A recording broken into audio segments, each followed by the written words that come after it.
안녕하세요. 사투리 전사입니다. 저는 주로 척추, 관절, 근육의 통증과 같은 근골격계 질환과 위, 대장, 소장과 같은 소화기계 질환을 주로 진료하고 있습니다. 그래서 아무래도 제가 주로 말씀드리는 내용이 이 두 가지 파트가 중심이 될 것 같습니다. 소화기계 질환에서 만성적인 소화불량으로 내원하시는 환자분들 중에서 유독 이런 분들이 많습니다. 소화가 안 되어서 너무 불편한데, 그러니까 분명히 위에 이상이 있는데 병원에서 검사를 해보면 아무런 이상이 없다고 하는 거죠.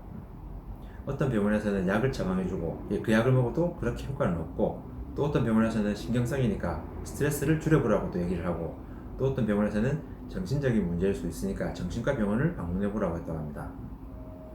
물론 진짜 정신적인 문제로 인해서 소화가 안 될 수도 있겠지만, 이런 분들 중에서 대부분의 경우 한의학적인 방법으로 치료가 잘 되었습니다. 이런 일이 생기는 이유는 치료에 대한 관점이 다르기 때문입니다. 보통 서양의학에서는 병을 치료하려고 합니다. 그래서 건강상의 이상이 생기면 병을 찾기 위해서 여러 가지 검사를 하죠. 검사를 통해서 허리 디스크나 종양과 같이 눈에 띄는 병변이 발견이 된다거나, 혈당, 혈압, 간 수치와 같이 수치상 이상이 발견이 되면 그것을 정상화하려고 합니다. 이렇게 검사를 통해서 확연하게 드러나는 이상을 치료의 대상으로 삼고 있습니다. 반면에 한의학은 사람을 치료하려고 합니다. 사람에게 어떤 불편함이 있는지 그 증상을 살펴서 치료하는 것이죠.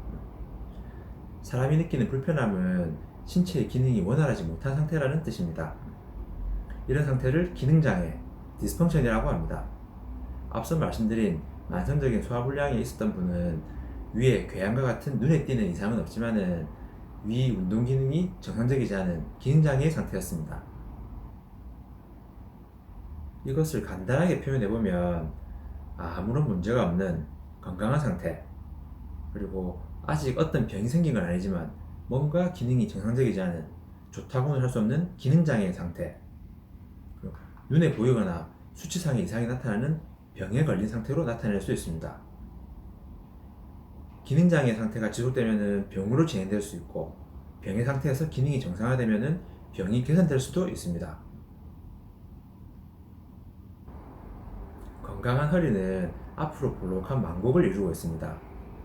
그런데 이런 만곡이 사라진 일자열의 경우에 잠을 자고 난 이후에 아침에 일어날 때 허리에 약간 뻐근한 통증을 느끼는 분들이 많습니다. 그리고 이것을 장기간 방치를 했을 때 어느 순간에 허리 디스크로 진행될 수 있습니다. 건강한 상태에서 기능장애 상태에서 병으로 진행을 하는 것이죠. 또 허리 디스크로 통증이 심할 때 수술을 통해서 탈출한 디스크를 떼어낼 수도 있습니다. 하지만 허리에 가해지는 힘의 균형을 회복시켜서, 그러니까 기능장애를 개선을 시켜서 허리 디스크라고 하는 병을 치료할 수도 있습니다.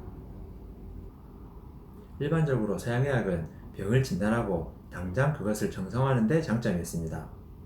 반면 한의학은 기능장애를 개선시키는 데 장점이 있습니다. 기능장애를 개선시켜서 병을 치료하는 방법이죠. 이런 치료 방향 중에서 어떤 것이 무조건 좋은 것은 아닙니다. 허리 디스크만 봐도 디스크의 탈출 정도나 증상의 중등도나 마미 증후군의 유무 등에 따라서 수술이 필요할 때가 있고 비수술적인 치료가 좋을 때가 있습니다. 당연한 말이지만 상황에 따라서 환자에게 가장 무리가 없으면서 효과적인 치료 방법을 적용하는 것이 중요합니다. 다음부터는 질환이나 검사, 치료법에 대해서도 구체적으로 알아보는 시간을 갖도록 하겠습니다. 시청해주셔서 감사합니다.